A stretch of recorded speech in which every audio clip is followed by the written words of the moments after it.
Je reviens à l'histoire. Je disais donc, le gars, après Salat al-Jumu'ah, avec son fils qui avait à peu près 11 ans, il allait distribuer des fascicules. Tariq ila al-Jannah, le chemin vers le paradis. Alors, tous les vendredis, on rencontrait des gens dans la rue, on allait toquer aux portes, on faisait du porte-à-porte. Et on donnait ce petit fascicule. Puis un jour, un Jumu'ah, faisait froid, très froid, et puis il pleuvait beaucoup. Et donc le père, qui était l'imam, a décidé de ne pas y aller.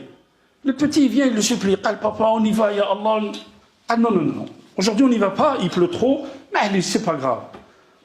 Laisse-moi, laisse-moi faire les choses, et toi, tu restes là, c'est pas grave, mais laisse-moi y aller. Vas-y. Il a pris un paquet de fascicules, il est allé les distribuer. Il lui restait un fascicule. Écoutez bien, les frères, subhanallah. Il lui restait un fascicule. J'ai traversé la route, le gamin il dit, il a traversé la route, il est allé sonner dans une maison. Il sonne une fois, personne ne répond. 2 fois, personne ne répond. Il toque à la porte, personne ne répond. Et subhanallah, Allah a fait qu'il insiste, le petit. Il n'est pas parti après la 2e ou la 3e sonnerie. Il a insisté, le petit. Au bout de la 4e, la 5e, la 6e, il y a une vieille dame qui vient et lui ouvre la porte. Salam alaikum, alaikum salam. Il la regarde avec son regard angélique. Il dit, Madame, Allah vous aime. Allah il vous aime. Il m'a envoyé à vous et il vous donne, regardez, je vous ai ramené ça, un petit fascicule, le chemin vers le paradis. Elle le remercie. Shukran ya ibni, shukran ya waladi. Elle le remercie, elle ferme la porte et elle prend le fascicule.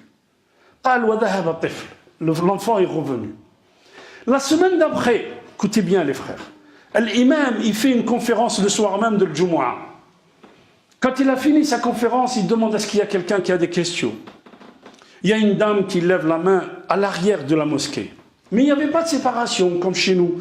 Nous, on pratique tellement la sunna qu'on sépare les femmes des hommes. Ar-Rasul sallallahu alayhi wa sallam, il ne l'a pas fait. Mais nous, on les sépare, ma'alish, c'est pas grave. Il y a une femme au fin fond de la mosquée qui lève la main et qui dit « Personne ne me connaît d'entre vous. Personne ne me connaît d'entre vous. Je suis nouvelle. Ça fait 1 semaine que je suis musulmane. Je suis une vieille dame. Mon mari est mort il y a quelques mois. Et il est mort, il m'a laissé seul. Je n'ai pas d'enfant, je suis resté seul. Personne ne pense à moi. » Un jour de vendredi dernier, j'ai pris une chaise, j'ai pris une corde. Et j'allais me suicider. J'allais me suicider. Et je suis monté sur la chaise et j'ai mis la corde. Et j'entends la sonnerie. Et je me suis dit, qui va venir maintenant me chercher? J'ai dit, il va partir. Ayyan Khan, qui que ce soit, il va partir. J'ai attendu qu'il parte, il n'est pas parti. J'ai attendu qu'il parte, il n'est pas parti. Je me suis ravisé, je suis descendu pour ouvrir la porte. Et je trouve le gamin, subhanallah, qui me donne un fascicule, At-Tariq ila al-Jannah, et qui me dit, Allah vous aime. Allah vous aime.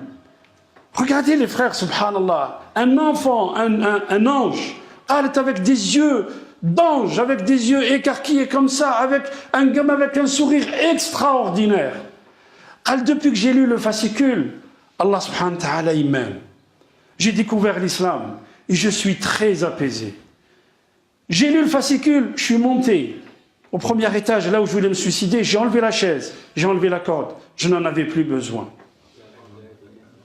فأما من اتقى فأما من أعطى واتقى وصدق بالحسنى فسنيسره لليسرى اللهم يسرنا لليسرى يا رب العالمين. أقول قولي هذا واستغفر الله لي ولكم استغفروه يغفر لكم إنه هو الغفور الرحيم.